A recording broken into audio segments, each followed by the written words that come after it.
So when we think about self-care, what is the message that we get bombarded with through blogs and memes and self-help books? It's always to love yourself, right?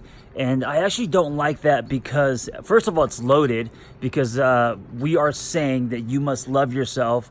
And if you don't know how, or if you don't think you're doing a good job, then you're going to judge yourself and not like yourself because you're not doing a good job at loving yourself. And two, we don't even know what that means, right? I mean, we're great at loving other people, right? Because that's what we do, but we don't practice loving ourselves. It's not something that we're used to. So for most of us, we don't even know what that looks like, you know? And we think self-care looks like massages and traveling and you know, all of the donuts and all of that shit. And it can, but that's not self-care. That's the byproduct of you forming a better relationship with yourself. And I think that is where you start. You don't just tell someone to love themselves. You ask them about their relationship with themselves, right? Does that make sense? So I think that's a better way into self-care is ask yourself, what is the relationship with yourself like, right? So think about when you love someone, how you love someone. It's usually through action and words, but it's how you treat someone. It's compassion, but it's also calling them out on their shit, right? Getting them to take ownership. And all of that is coming from a place of love. Now, ask yourself, do you treat yourself? Are you loving yourself the same way, right? Are you loving yourself in the way that you love your partner, that you love your kids, that you love your friends, etc., etc.?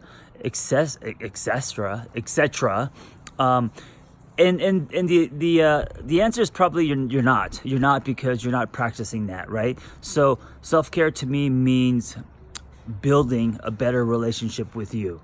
And so if you break it down, I think to throw the widest net, break it down to your mind, your body, and your soul. Soul was not even a word that was in my vocabulary.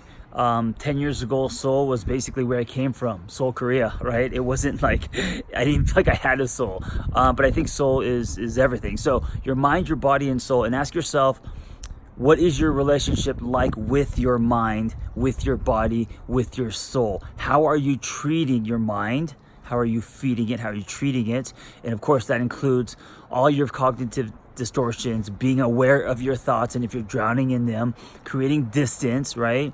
And the way you do it is on you, but meditation, working out, whatever works for you. Your body, what are you feeding it? Are you actually moving? Are you respecting your body? Are you disconnecting from your body?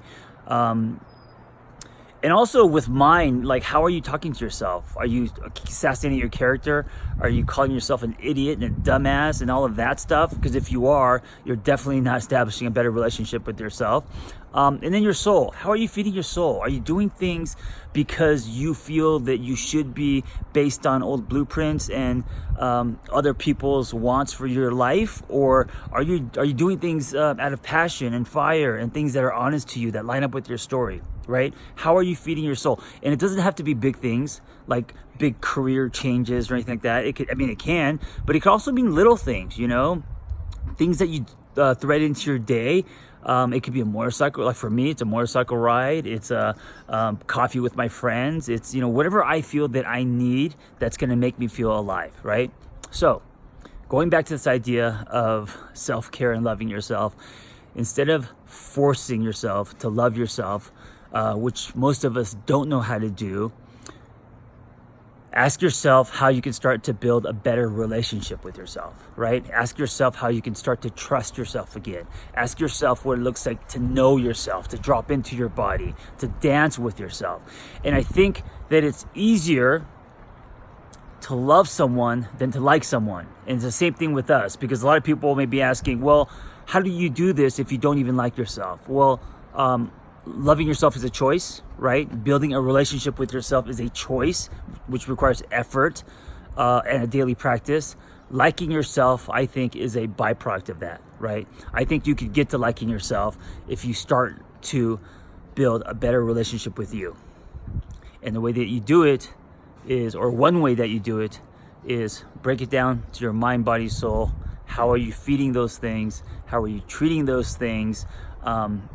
And I think as you do that, as you do all of this, like imagine if your mind, your body, and your soul are pistons, and as you feed it and establish a better relationship with your mind, body, and soul, imagine them as pistons, and they're all pumping to move the engine forward.